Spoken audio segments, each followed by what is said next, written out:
to the program Journalist Nest, where we x-ray happenings around our society and also the coverage of such outings and happenings by journalists. I am your host today, Esther Okuta. We're not alone. We have our regular, we have Sam Sokojite, and then we have Eunice Emeyezia. Good morning. Good morning, viewers. So there were a lot of activities in the course of the week, and journalists also have covered such activities.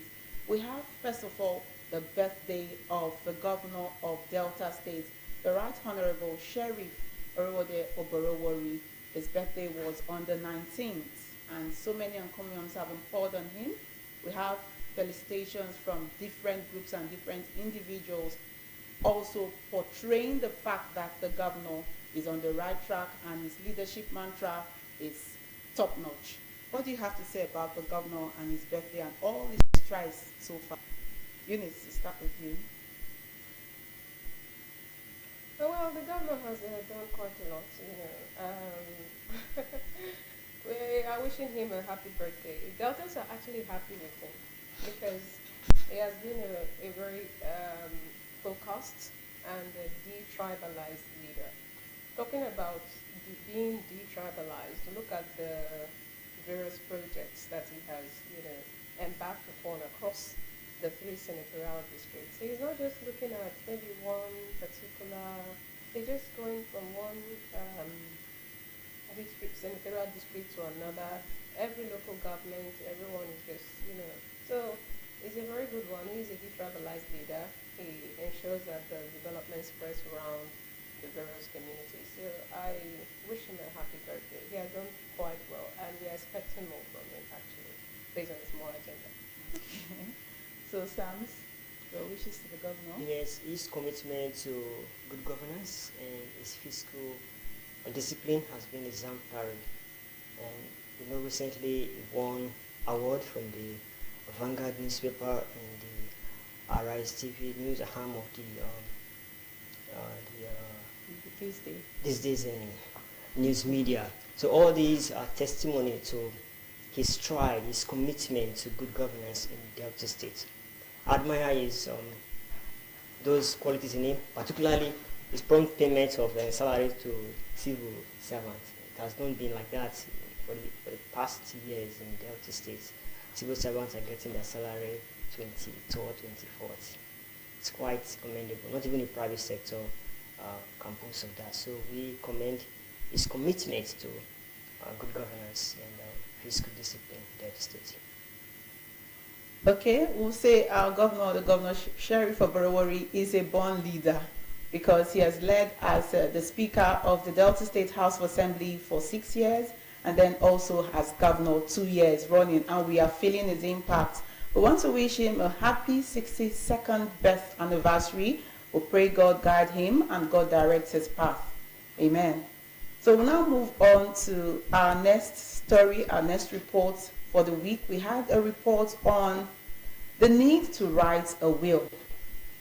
The need to write a will. And the judiciary, they are making rounds in that area and making sure that individuals know the importance of writing a will and making that will stand.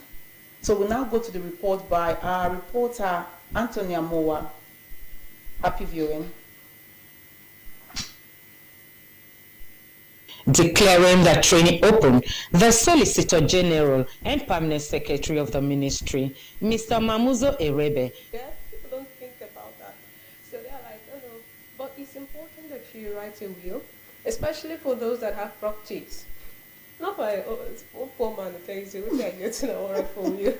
But for people that have properties, they have families, it's important that you write a will, even if it's just a piece of land. Even in just a house, just whatever it is, you can write a will, tell the people that this is what I want. Some people have children, some have just wives.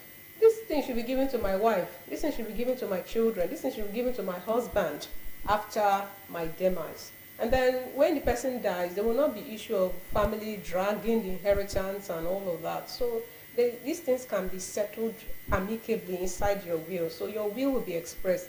But I also know that some people in writing will can be selfish. Like the recent one I saw, on the internet concerning the President General of the Ohanese Ndigbo that died, Iwanyang. We saw one that he said part of the will was the woman will forfeit her properties, which was willed to her in that same will. She will forfeit those properties if she decides to remarry. So now it's like an embargo on the woman. I'm dead, you don't have to remarry. Well, the thing is, when I saw it, I said, what would have prompted this man to go about doing things like that? They didn't have a good relationship, or what actually happened? A lot of questions actually came to my mind, and I'm like, how many people really do this? Because as we talk about the men, it also has to do with the women too. It's both sides. So you can write your will whether you're a man or a woman. So I was now wondering, what happened?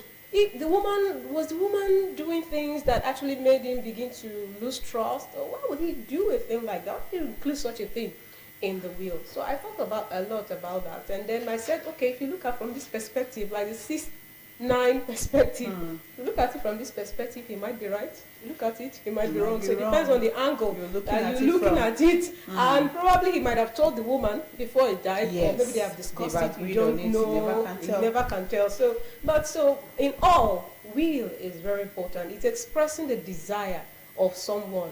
This is what I want after my demise. State it clearly in your will. Hand it properly to a lawyer. I've also heard cases, though, of lawyers that can provide.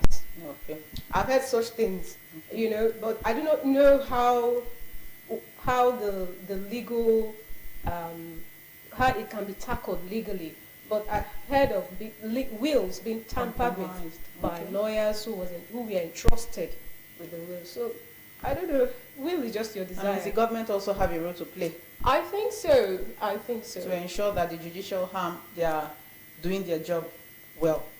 Because a will also ensures that the society is running and functioning very well. Because when you have people scrambling for what a late person has left behind, it can cause chaos in the society as well. So Sam, what do you think are the consequences of not following through to the will of someone who has passed on? Yeah, as you just hinted, it could cause chaos in the family, and that could also even extend to the society. Because if your will is not well drafted, or not well executed, or not even written at all, family could be scrambling for, it's me that should get a senior son. I'm the first wife. No, he told me this, he told me that. But if your will is written and the executor is well named and it is carried out as written, it will bring peace to the family and in extension to the society at large. Okay, so the issue of will, the mind of having to write your will and then it means that the person is passing on very soon, it's not true. I guess we've cleared that. It's not true, because the Bible also says that you should put your house in order at all times. Your house should be in order. You might write a will maybe when you're 40, you get to 60, you acquire more properties, you can change the will, it can be updated, it can be upgraded. You get to 80, you find out that you have become a multi-billionaire. You can increase it, you want to add different groups, maybe you now decide to add charity to your will, you can add it. So a will, as Yumi said, is a legal document that is binding after the demise of a person, but it should be there. Let's look at the advantages of it, so we'll make a better society, and the will not be a selfish one. Okay, so it's a will, however, a will is a will. That's it. Yes, it's his will. That is his will. Yeah. Yes. So come to think of it.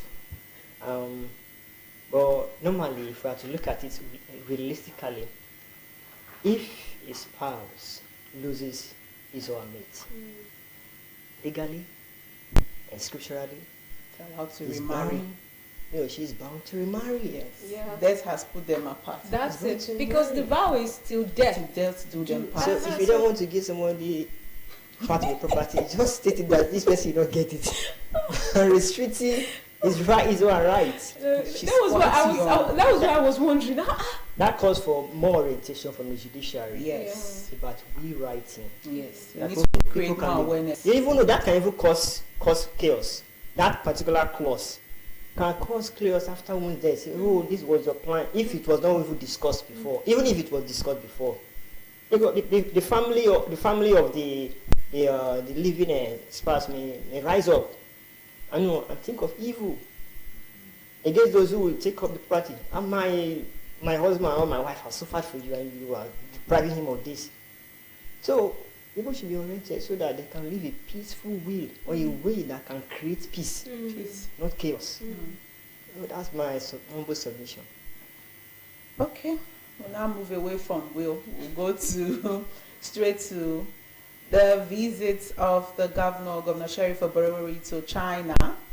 Recently, the Commissioner for Works, Rural Roads and Public Information, Mr. Charles Aniagwu, briefed journalists on the visit of the governor to China and other issues and happenings around the state.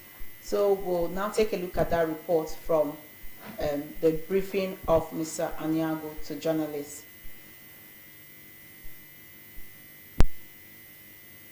Mr. Aniagwu, accompanied by the Chief Press Secretary to the Governor, Sir Festus Ahon, and the Executive Assistant to the Governor on Public Enlightenment, Sir, pleaded with contractors to ensure speed, quality, and other terms and conditions in project execution, adding that contracts not meeting up with standards and stipulated period of execution would be revoked. And we felt very, very proud that even as much as the top management of CCECC is more or less the construction arm of the Chinese government. They established it and pushed it to the world to be able to carry out a whole lot of infrastructure across the length and breadth of the globe. So it's not what you may call a my company.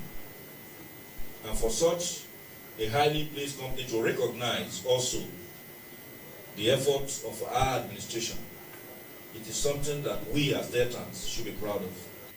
The Commissioner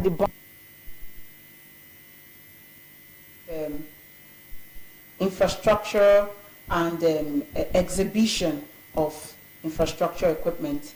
The governor was also invited by the forum, the Chinese forum, for his strides in the infrastructure sector. Now they've noticed that every project is executed timely and with quality. Now the governor was invited there. He also took his time to go around China, make connections that will better Delta State. So what do you think is the implication of our governor's visit to China, Sams? Yeah, it will bring investment into the state. These are what governors should do, even as far as the local government in China. It's not about the federal government, Tinubu, Buhari, this and that. No. Governors can also make the move, international move, to grow investors into their states. And these are what brings, those are what speed up development, not even bring, they speed up development. When foreigners are in your country, they bring in they facilitate foreign exchange, they bring in dollars and bring in ideas, bring in industries, establish industries that can open up employment opportunities. So it's a very laudable initiative by the governor, and should do more of this. Look outside the boards, look outside the federal allocation, and see how you can involve the outside world to open up your state and open up your economy for prosperity for all. Okay, getting such an invitation even by the CCECC company, construction company, the China construction company, is how do you see it, Eunice, in terms of getting better projects, better infrastructure projects for the state? Well, just like Sam's had already articulated, it's just general. Such visits only have to open up the state more, attract more partners. CEC is just one of the companies, construction companies. In Nigeria, we have Julius Berger, and Julius have been doing a lot, doing very great. So just like generally, it's a very good move. Construction companies bringing in quality jobs into the country, bringing qualified construction companies to do quality jobs for the state is a very good one. So the visit is a good one for our states. It will bring in development and open up our place more. Okay, I want to say kudos to the governor. We expect more from this visit. We expect that the state is getting into greater heights. Now we'll go straight to national issues. We're talking about the Benue crisis. Recently, the killings in Benue has heightened, and it's really it has become very worrisome. The president visited and gave some orders about the killings in Benue. What do you have to say about the crisis in Benue, Eunice? Well, the crisis in Benue is a very deep one. I always say, what is happening in one place, especially when it has to do with Nigeria, if you continue to treat it with kid gloves, don't worry, it's spreading. Before now, in Delta State, in Edo State, this South region, we didn't used to see all this kidnapping and all these gunmen attack. We used to hear about all of those things. But when it was happening far there in the north, people were saying, it is happening there. It's far. And nobody cared until it began to spread this way. And now the issue of insecurity has spread across Nigeria, totally. Every state is facing their own in their different ways. Today you hear kidnapping in this place. Tomorrow you hear, because the government is not firm in tackling the issue. I do not know why government can be politicizing the lives of people. You turn everything into politics. Now look at the latest one, the Yelwata community that killed. They just went to the community, decided to just raid the whole community, like raze it down totally. From the videos, you saw you see how devastating that is. You see I heard from the reports from that place that they will stand there and ensure that the people die, not just set fire and go or just shoot and go. They will ensure that they cleared the place before they go. So imagine fathers watch their children die. Imagine mothers watch their husbands, watch their children. Imagine children, look at the trauma. Listen, the trauma is going to go for a very long time, especially with our little children who have seen this kind of killings. If you see the number of persons in the IDP camps, first of all, from the last record I heard, it was 80,000. Now, 80,000 registered internally displaced persons in Benue State. Now, it's not 1,000. 1,000 into 80 places, that's 80,000 human beings already displaced because of the killings. And these killings have been going on for a very long time. People have been keeping quiet. Is it so unfortunate that it was even when this this social critic, very dark man, went to that place in Benue State to go and that on-the-spot assessment where he did those videos, that people actually understood how deep the situation was. And then they began to cry. And that was when government began to... Because all the while, government said, the governor of that state had been shouting, this thing is happening, help me, this is beyond me. And everyone was like, well, what can I say? If we treat, now the security officials, like according to the orders and directive of the president, security men have been deployed there, and we hear a lot of reports now. But the end of these arrangements, when I mean arrangements, this move by security agencies, the end result of this is what matters. The end justifies the means. Because if they go out with all of this might and then come back with flimsy excuse and the killings continue, what it portends is not just about Benue State. It means that the country is gone. Because this will give these ones the impunity to go from state to state and carry out whatever they want to, bearing in mind that nothing will happen. So the government should look at this issue beyond Benue State. We are talking about 36 states and the FCT. That's what we're talking about. Thank you. Ms. Sams, what do you have to say? What do you think the government could do to curb this and this? It's very, very pathetic. Just putting myself in the shoe, we should all put ourselves in the shoe. I think if government can put themselves in the shoe, imagine that one of those kids is your brother, your relative, your close friend. How will you feel? Now, a whole family was wiped out. Many families in a single night. That is genocide. And this is happening not in isolation. We had many cases like this. Remember the overall church killing? The thing is that government are only talking, giving orders, but they are not taking the proper action. If proper action had been taken, there would have been preventive measures, no reactive measures. What they're not doing is just reaction.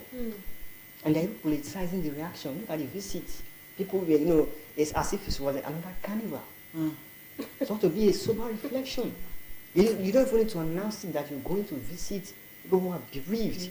A genocide scene in your country where you should have protected. The number one calling of government, according to the 1999 Constitution, Section 14, is the protection, security, and welfare of the citizens. So if you are not doing your number one job, then you are not qualified to be in government. You don't have the legitimacy of the people. You shouldn't even be clamoring for the next election when the people you think you're ruling. We use the word rulership. You are not being protected. You're clamoring for a next election. This is so pathetic. This country, we're not safe in this country. The thing is, we can't even rule out the issue of sabotage. Most of the time. Yeah. That's what it's saying. It still turns down to the same statement that it is being politicized. Exactly. And then some people at the background, maybe sabotage, because it's not just about the federal government.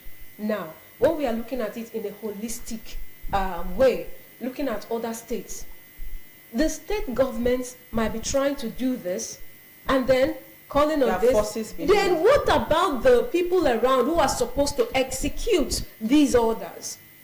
Are there no saboteurs in the system that are causing some of these efforts to be thwarted, to be futile? That's where intelligence gathering is necessary.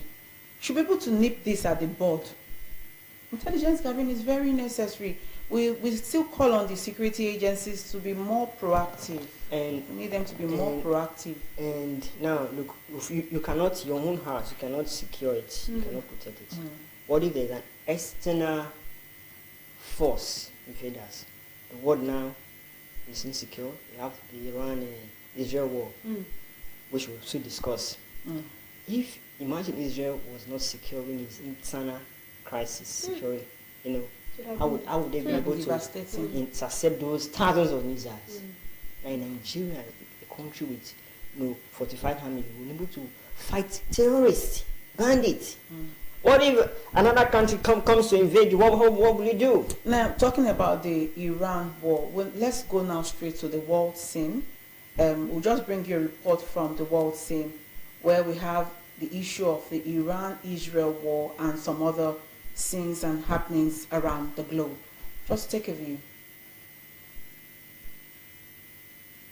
China has developed mosquito-sized drones for covert military operations. National University of Defense Technology in Central China's Hunan province revealed the tiny drone alongside humanoid machines. Reports say the mini drone features two small wings with leaf-like structures on either side of the stick-shaped drone, accompanied by three slender, hair-thin legs. Meanwhile, China has reportedly tested artillery-launched drones that can survive over forces 3,000 times their own weight during launch, as well as the crushing load in a 6-inch cannon shell. UK, French and German foreign ministers are holding talks with their Iranian counterparts in Geneva as part of efforts to ease the Israel-Iran conflict. Ahead of the meeting, UK Foreign Secretary David Lammy says a window now exists within the next 2 weeks to achieve a diplomatic solution. It comes after the White House says Donald Trump will decide in the next fortnight whether to take direct U.S. action. The exchange of fire between Israel and Iran has continued, with the Israeli military saying it attacked dozens of targets, including what it called missile manufacturing sites in Tehran. Meanwhile, thousands of demonstrators have taken to the streets of Tehran to protest against Israel. The demonstration, which held after weekly prayers in a show of national solidarity and broadcast on state television, featured chants backing Iran's leadership and opposition to Israeli actions. Footage showed protesters in Tehran holding up photographs of commanders killed since the start of the war with Israel, while others waved the flags of Iran and the Lebanese militant group Hezbollah.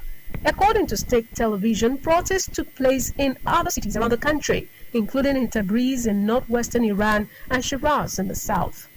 Pope Leo XIV has warned of the potential consequences of artificial intelligence (AI) on the intellectual development of young people, saying it could damage their grip on reality. Since his election as head of the Catholic Church on May 8, the Pope, a mathematics graduate, has repeatedly warned of the risk associated with AI, but this is the first time he has spoken out exclusively on the subject. While welcoming the use of AI in enhancing research in healthcare and scientific discovery, the Pope said it raises troubling questions on its possible repercussions on humanity's distinctive ability to grasp and process reality. Pope Leo himself has been the target of deep-fake videos and audio messages published on social media in recent times.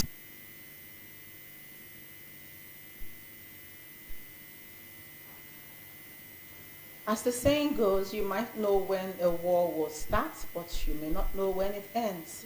So if there's, by all means, let the war not start. So what do you have to say, Eunice, about the Iran-Israel war and happenings within that terrain? Just like that report. When it started, people just felt that it was just something that would start and end. They didn't know it was going to go this far. And other countries sat back and watched. It's even sad that some were supporting, forming allies behind secretly. And now it has escalated to this point. Everyone is watching, the world is watching. And then some countries are looking for, should I align with Iran or align with Israel? You know? But may God help this country, Nigeria, bringing it back to Nigeria. We will never see war again. Amen. It's not a good thing because the devastation, the level of devastation, apart from the loss of life, the properties, the infrastructures, no. It's going to ground zero. Oh, God. Now, Sam, I saw a report about the mosquito drone. That's the intelligence by what the producers? China. So what do you have to say about that kind of technology? How far technology is going right now? It's too far. Technology has gone just too far. And that tells you how much destructions will be, how massive destructions will be during the time of war. It will be more than what happened in 1948 during the Second World War, the bomb that brought down Hiroshima and Nagasaki. This time around, if there is a Third World War, which is already at the corner, it will be very, very deadly for everyone in the world. So the United Nations, I think they should do their job. They're just backing. They're not biting yet. They're not really biting. If they're really biting, I think those who are capable of, nuclear armament should have been punished. But the United Nations is weak. That is the reason why most nations are, trying to look for trouble here and there and threaten each other with nuclear powers. It shouldn't have been. We all pray for a time when God will intervene in mankind's affairs so that there will be peace lasting. Otherwise, if we continue to hope in humankind, what they are focused on is nuclear armament. Thinking of producing nuclear weapons, powerful, like those of your mentioned. Look at China and just producing a mosquito-like. So when you see a mosquito, you don't know that monitoring from covert military operation. It may not just to inspect. It may also be capable of causing, damages. Yes. So we pray God to just intervene in human affairs for peace. Okay. So we'll go to the entertainment scene. We'll just have a quick report on entertainment. Just take a view.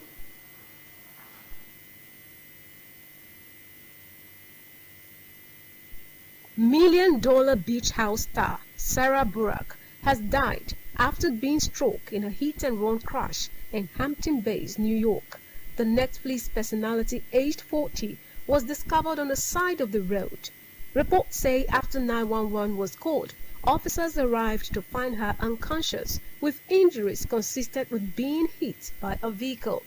Burak was rushed to the hospital, but died later that day from her injuries.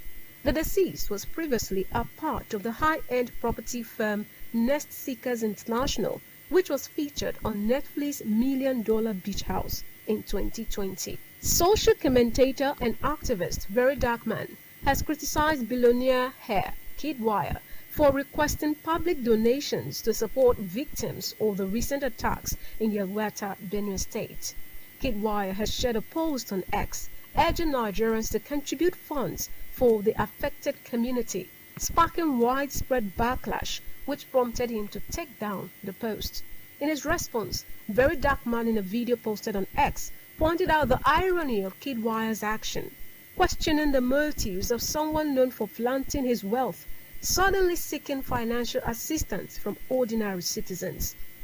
The activist suggested that the reality star Kiddwaya should have personally funded the support if his concern was genuine. Very Dark Man further warned NGOs against exploiting the crisis in Benue State by soliciting donations for food items, as the real problem remained insecurity. The activist proposed that he will only share his NGO's account if community leaders set up defense groups and get approval for arms from the Inspector General of Police.